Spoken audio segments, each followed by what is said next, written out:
This is Dormouse03 continuing my Max Payne 3 hardcore walkthrough, and this is chapter 9.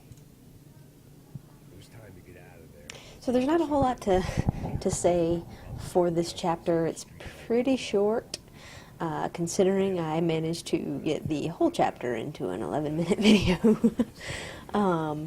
And really, most of the fights, there's not too many guys coming at you. The only real advice that I have for this chapter in general is to just pick up as many painkillers as you can find, because there aren't an overwhelming number on this chapter, which is, you know, probably a product of it being very short. And start going for headshots more than you have even in the rest of your hardcore playthrough, because you start to fight the police in this chapter, and if you aren't shooting them in the head, they are going to take so many bullets. It's just not even funny. So go for headshots and try to stay in cover as much as you can, and this chapter will be over before you know it. There are a lot of lengthy sections like this where it's just running around and not doing a whole lot. And so, yeah, this chapter is just filled with those moments where you're just kind of running through hallways. Here's another one. You can kill those guys over to the left, but I decided not to bother with them and move on.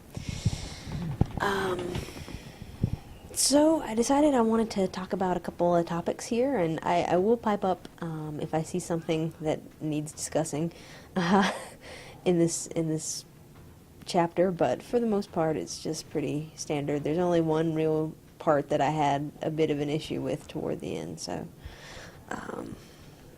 that being said, I wanted to continue talking about something that I talked about in the last video, which is games that I'm looking forward to seeing more about at E3, and just things in general. So the first one I want to mention is this new title that's being published by Bethesda called Dishonored, and I had misspoke that it was set in a cyberpunk world, and that's not true.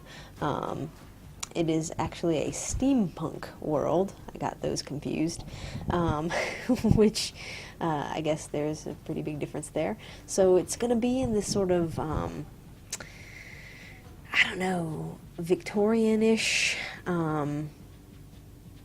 London era, where you have sort of, it's a fictional town, where it's like this whaling community, and there's a lot of these like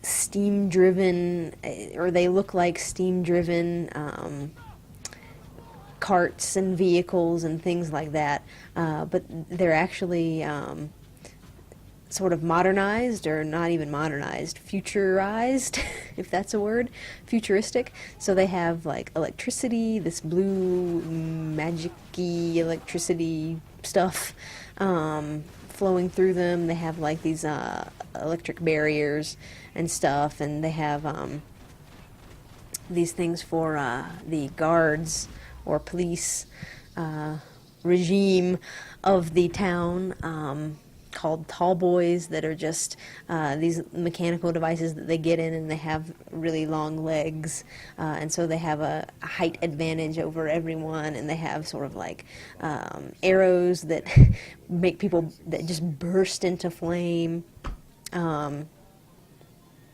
So anyway, it looks like a cool setting, and the setup is that you are this guy who was a bodyguard for an empress, and she gets murdered, and you get framed for her murder, and you start off in jail, and this guy, whose name escapes me, the Outsider is what he's called, and he sets you free for no clear reason, as seen in the trailers and information that we have about it right now. And So that's sort of mysterious, but he sets you free and gives you this gift of magic, basically.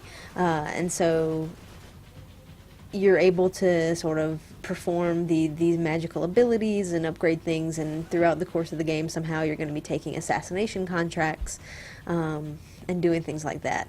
And so the world is a pretty interesting one, with this sort of mix of kind of old and futuristic in the same kind of setting. It looks similar, similar concept but different execution, if you know what I mean, to the BioShock Infinite world, as far as being that sort of mixture of both past and future types. I guess also in that concept similar to like the Fallout series. So in any case, it looks like a cool world. Rats are sort of everywhere, and there's this plague going on at the same time that all this stuff is happening, and you're becoming this assassin character, and there are various ways that you can play through the game that sounds similar to the latest Deus Ex, where there is the opportunity to go through the entire game without actually killing anyone, and I'm interested to know more about how that's going to work as far as, you know, you're an assassin, and so how do you assassinate people? They said that there are, quote, other ways of getting rid of people, which sounds intriguing. But in any case, so that game sounds cool, and, you know, it's published by Bethesda. It's not made by Bethesda, so I wouldn't expect it to be similar to, you know, an Elder Scrolls or a Fallout. And some of the games that they have published and not produced have not been of the highest quality. I'm thinking Wet and Brink. But hopefully this one looks like, it looks to be a better concept than, and better polish and just a better production value than those games. So I'm interested to see how that develops and what goes on there. And so, yeah, I'm going to wrap up talking about that right now, because this is the part that I found to be a little tricky. And it was mostly tricky because I had not done such amazing Painkiller Conservation throughout the rest of the game, or the rest of this chapter. And so I only had one right here, and that put me in kind of a spot of bother, because you're at a tricky position right here.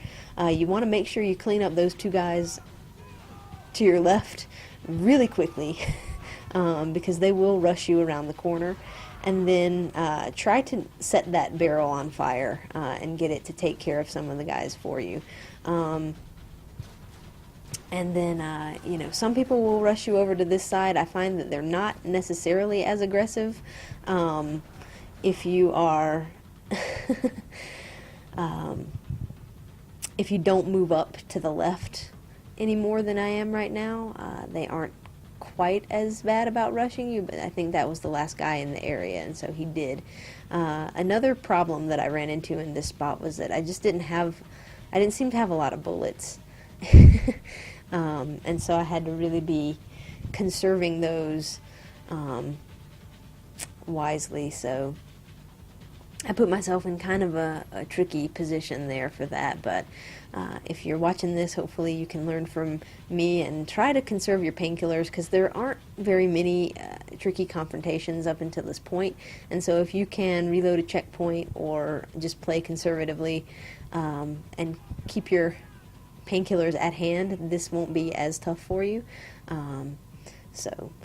And right now I'm trying to get out of harm's way, and of course that guy just rushes me and puts bullets just right into my face. So I don't know why I'm sort of laying on the ground right now.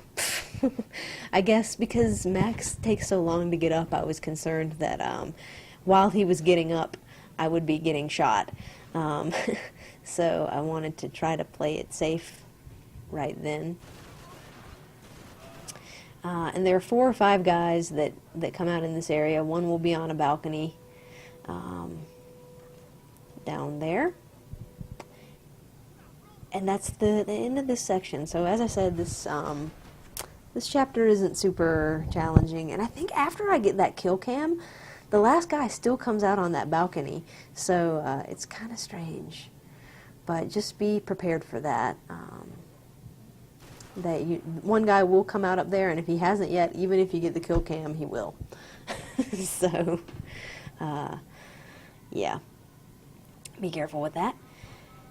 And there aren't too many enemies on this chapter. It's very short, and so hopefully all goes well for you. But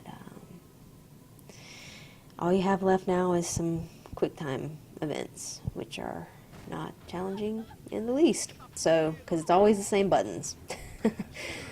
This isn't like Resident Evil or something where it gives you different buttons sometimes, and so that makes it tricky. You know, it's always this same combination, so it's not anything at all. Alright, thanks for watching, guys, and I will see you in the next chapter.